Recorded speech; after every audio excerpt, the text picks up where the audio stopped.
प्राकृत अनुरागी सभी महानुभावों को मेरा डॉक्टर पुलक गोयल का यथा योग्य अभिवादन, सादर जय जिनेन्द्र। आज हम प्राकृत गद्य पद्य सौरभ पुस्तक के पाठ क्रमांक 8 राम निगमन भरह रज्य विहाणम, राम का निर्गमन, भरत का राज्यक्रम। इस पाठ में से 3 गाथाएं क्रमशः 29, 30 और 31 नंबर का अर्थ देखेंगे। हमारा जैन रामायण का प्रसंग चल रहा है। मूल ग्रंथ पौमचरियम में से गाथा पर्व क्रमांक 32 पर गाथा क्रम संख्या 48, 49 और 50 नंबर पर ये तीनों गाथाएं उपस्थित हैं। यह हमारा जैन रामायण का एपिसोड नंबर 11 है। इसके बाद सिर्फ 2 एपिसोड 12 और 13 नंबर के बाकी हैं।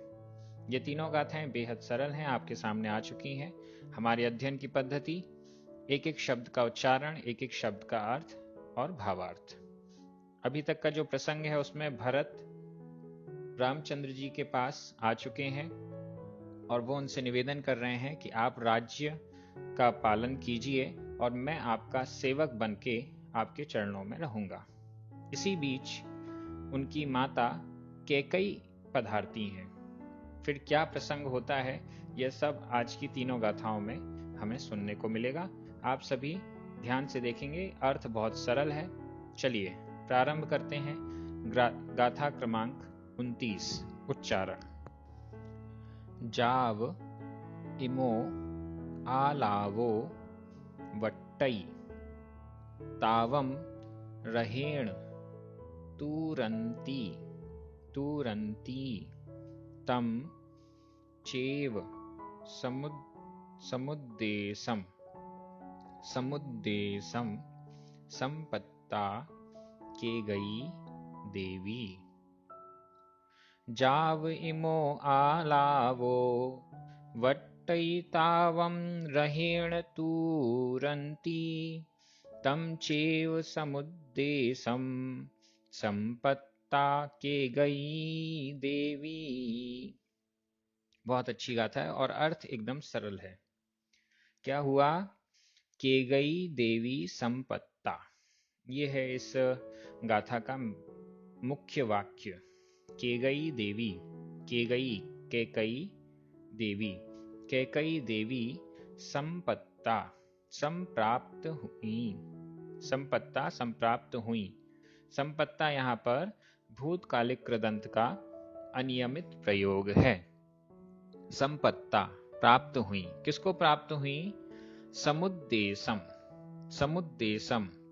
तम चेव, तम यानी उस, चेव मतलब ही, उस ही समुद्देशम, उस ही उद्देश्य को, समान उद्देश्य को। यहाँ पर समान उद्देश्य का मतलब समान देश को, उसी देश को, मतलब जहां पर थे, जिस स्थान पर थे और जिस उद्देश्य से थे, उसी स्थान को संपत्ता प्राप्त हुई।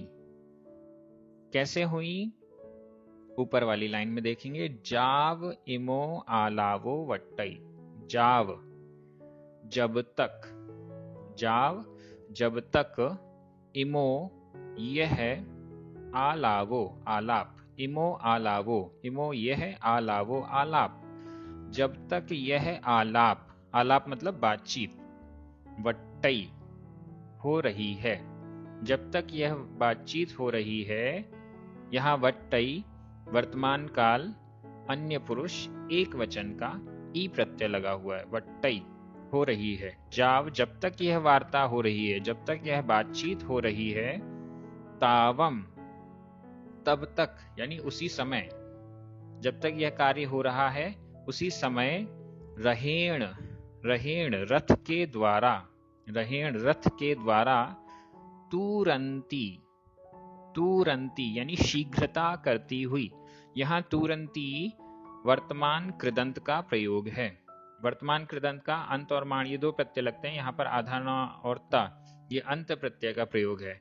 और फिर इसमें स्त्रीलिंग का होने से, क्योंकि कैकई देवी इसका ये विशेषण है, स्त्रीलिंग के अनुसार होना है, तो इसमें बड़ी ई की मात्रा लग गई और फिर इसका प्रथमा एक वचन का रूप बना तुरंती।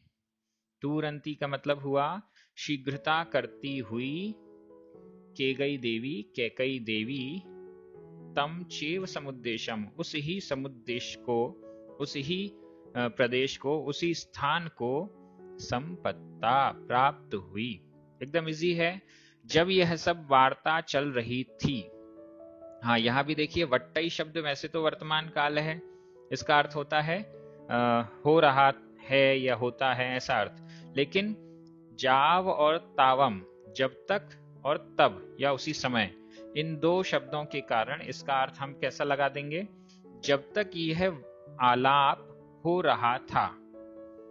तावम तब रथ से शीघ्रता करती हुई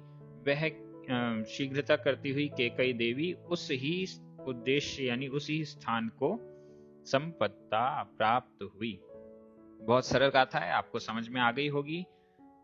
अगली गाथा में चलते हैं। गाथा क्रमांक 30। रानी केकई आ गई, फिर क्या किया? उच्चारण।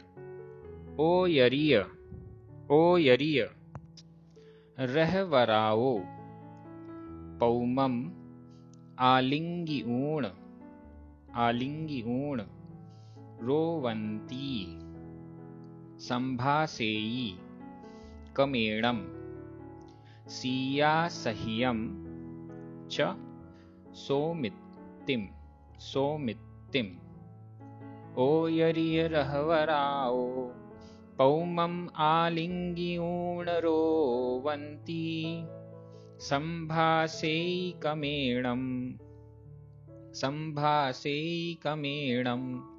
सीयासह्यं च सौमित्तिम। बहुत अच्छी गाथा है, अर्थ एकदम सरल है। देखिए गाथा का अर्थ एकदम सरल है। देखिए केकई देवी आई, आने के बाद क्या हुआ? ओयरिय रहवराओ रह रथ, वर श्रेष्ठ रथ से, यहाँ पर रहवराओ पंचमी विभक्ति का एक वचन लगा हुआ है। रहवराओ वर यानी श्रेष्ठ रथ से, ओयरिय उतर कर। ओयरिय यह संबंधक भूत कृदंत है। संबंधक भूत कृदंत में ऊण ऊणम दूण दूणम अ य उम और ता, ये इन प्रत्ययों में से प्रयोग होता है। यहाँ पर य प्रत्यय का प्रयोग है। ओ यरिय उतर कर, श्रेष्ठ रथ से उतर कर क्या किया? केकई देवी ने, रानी केकई ने पौमम आलिंग्यूण, पौमम पद्म को, पद्म मतलब रामचंद्र जी को, आलिंग्यूण आलिंगन करके, रामचंद्र जी को आलिंगन करके गले लगाकर। यहाँ भी आलिंग्यूण यह संबंधक भूत कृदंत का प्रयोग है, ऊण प्रत्यय लगा हुआ है। आलिंगन करके। रोवंती रोते हुए, रोवंती ये वर्तमान कृदंत का प्रयोग है। इन आधा न और ता, जैसे ऊपर तुरंती आया था शीघ्रता करती हुई, यहाँ रोवंती रोती हुई रानी केकई, ये शब्द ऊपर वाली गाथा में आ चुका था। संभासेयी संभाषण करती है, भाषण करती है, बात करती है, वार्तालाप करती है। यहाँ संभासेयी वर्तमान काल अन्य पुरुष एक वचन का रूप है, ई प्रत्यय लगा हुआ है। संभासेयी किससे किससे बात करती है, वार्तालाप करती है? कमेणम क्रमशः, सीया सह्यम च सौमित्तिम। सीया सह्यम, यहाँ पर सीया सह्यम सीता से सहित, इसको आप पौमम का विशेषण बना लीजिए। रामचंद्र जी कैसे हैं? सीया सह्यम सीता से सहित रामचंद्र जी को, आलिंग्यूण आलिंगन करके रोती हुई बात करती है। क्रमशः पहले रामचंद्र जी से बात करती है, फिर उसके बाद च और सौमित्तिम सौमित्ति सुमित्रा रानी का पुत्र यानी लक्ष्मण से बात करती है। क्या किया? रथ श्रेष्ठ रथ से ओयरीय उतरकर, सीया सह्यम पौमम सीता से सहित पद्म यानी राम को आलिंग्यूण आलिंगन करके, रोवंती रोती हुई रानी केकई, क्रमशः पहले तो पद्म यानी राम से और फिर उसके बाद सौमित्तिम सौमित्री यानी लक्ष्मण से, संभासेयी बात करती है, कहती है, बोलती है। क्या बात करती है? अगली गाथा में देखते हैं। गाथा क्रमांक 31। बहुत सरल सरल गाथाएं हैं और कथा हमारे दिमाग में चल रही है तो उससे शब्दों का अर्थ एकदम अपने आप निकलकर सामने आ जाता है। चलिए गाथा नंबर 31 उच्चारण। तो केगई पवुत्ता पवुत्ता पुत्त विनीयापुरिम्मि विनीयापुरिम्मि वच्चामो रज्जं करेहि निययं निययं भर्हो वि य सिक्खणीयो सिक्खणीयो ते। तो केगई पवुत्ता पुत्त विनीयापुरिम्मि वच्चामो रज्जं करेहि निययं भर्हो विय सिक्खणीयो ते। बहुत बढ़िया। अब रानी कैकई क्या कहती हैं? रानी कैकई ने देख लिया कि मेरे कारण या मेरे इस वरदान के कारण जो राजा हैं वो दीक्षा से तो नहीं रुके, राजा दशरथ, और उन्होंने दीक्षा ले ली। लेकिन यहाँ जो भरत है वह राज्य मिल तो गया लेकिन फिर भी वो राज्य करना नहीं चाहता है। तो उन्होंने कहा रामचंद्र जी से, क्या कह रही हैं? तो तब केगई पवुत्ता, केकई पवुत्ता ने कहा, तब कैकई ने पवुत्ता कहा। यहाँ पवुत्ता भूतकालिक कृदंत का अनियमित प्रयोग है। पवुत्ता कहा, तब कैकई ने कहा। क्या कहा? पुत्र, हे पुत्र, हे पुत्र राम, रामचंद्र जी से कह रही है, पुत्र, हे पुत्र, विनीयापुरिम्मि वच्चामो। विनीयापुरिम्मि, विनीया विनीता, पुरी, विनीतापुरी, पुरी यानी नगरी, विनीतापुरी, विनीता नाम अयोध्या का ही है। अयोध्या का दूसरा नाम विनीता भी है। तो विनीतापुरी यानी अयोध्या नगरी वच्चामो चलते हैं। वच्चामो यहाँ पर मो प्रत्यय लगा हुआ है, वर्तमान काल, उत्तम पुरुष बहुवचन। वच्चामो चलते हैं। क्या कह रही है रानी कैकई? पुत्र, हे पुत्र, विनीयापुरिम्मि वच्चामो, विनीतापुरी में, अयोध्या नगरी में को वच्चामो चलते हैं, अयोध्या नगरी को चलते हैं।